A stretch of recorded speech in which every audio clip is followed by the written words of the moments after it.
सर्वस्वरूपे सर्वेशे सर्वशक्ति समन्विते भयवस्त्राहिनो देवी दुर्गे देवी नमोस्तुते। प्यारे मित्रों, जय सिया राम, जय माता दी।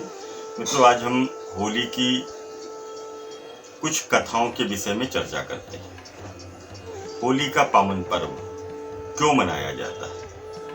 तो सबसे पहले तो एक कथा ये है कि भगवान शिव और भगवती पार्वती के विषय में। कथा के अनुसार हिमालय पुत्री पार्वती चाहती थी कि उनका विवाह भगवान भोलेनाथ के साथ में किया जाए, और शिव जी अपनी तपस्या में लीन थे। कामदेव पार्वती की सहायता के लिए आए। उन्होंने पुष्प बाण चलाया भगवान शंकर के ऊपर। भगवान शंकर की तपस्या भंग हो गई और शिव जी को बड़ा क्रोध आया। उन्होंने अपनी तीसरी आंख खोली और तीसरी आंख खोलते ही कामदेव सामने खड़ा था, भस्म हो गया। फिर भगवान शिव पार्वती को देखा, पार्वती की आराधना सफल हुई और भगवान शिव ने उन्हें अपनी पत्नी के रूप में स्वीकार किया।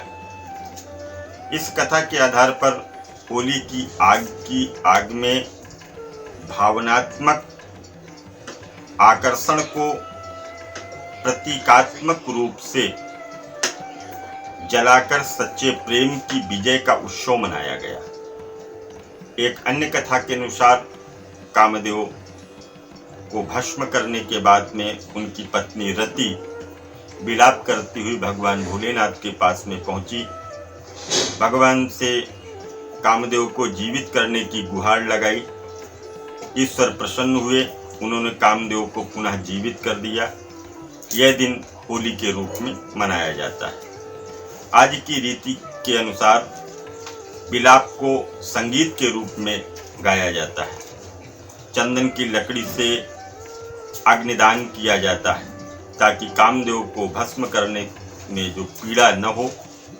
साथ ही भगवान कामदेव के जीवित होने की खुशी में रंगों का उत्सव मनाया जाता है। एक दो कथाएं तो ये हुई। एक कथा होती है, प्रहलाद अपने पिता चाहते थे कि ये भगवान का भक्त न बने, और प्रहलाद जी भगवान के भक्त थे। अनेक तरह से उनको प्रताड़ित किया गया। प्रहलाद जी की बुआ थी जिनका नाम था होलिका।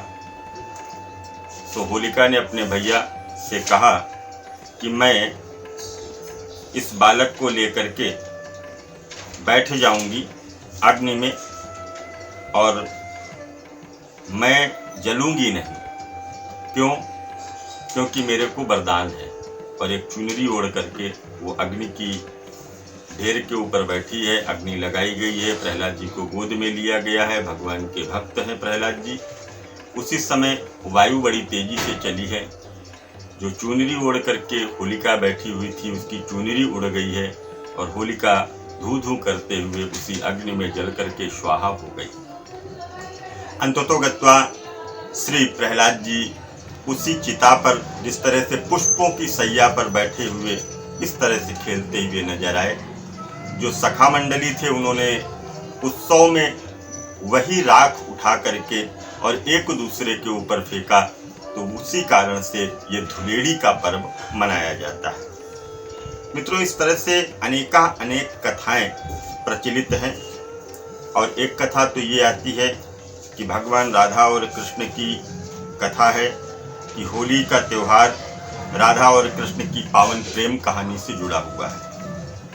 बसंत के सुंदर मौसम में एक दूसरे के ऊपर रंग डालने की इस लीला को होली की लीला माना गया है। मथुरा और वृंदावन में राधा और कृष्ण की इसी रंग में डूबी हुई लीलाएं होती हैं। बरसाने और नंदगांव में लट्ठमार होली प्रसिद्ध है, और देश ही नहीं विदेश में भी कृष्ण स्थलों पर होली की परंपरा है। यह भी माना जाता है भक्ति में डूबे हुए जिज्ञासुओं का रंग, वह रंगों से एक दूसरे के ऊपर रंग डालते हैं और खेलते हैं। सद्भावना का प्रतीक है ये होली का पर्व, प्रेम का प्रतीक है ये होली का पर्व। आपस में तृष्णा बैर को त्याग देने का पर्व है ये होली का पर्व। प्रेम, माधुर्य, भक्ति, ज्ञान का ये पावन पर्व है होली का पर्व।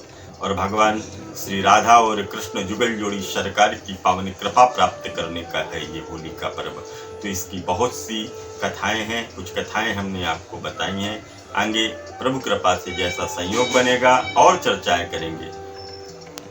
दूसरे वीडियो में मैं आपके साथ में आऊँगा, तब तक दीजिए इजाज़त। जय माता दी, जय माँ गंगे।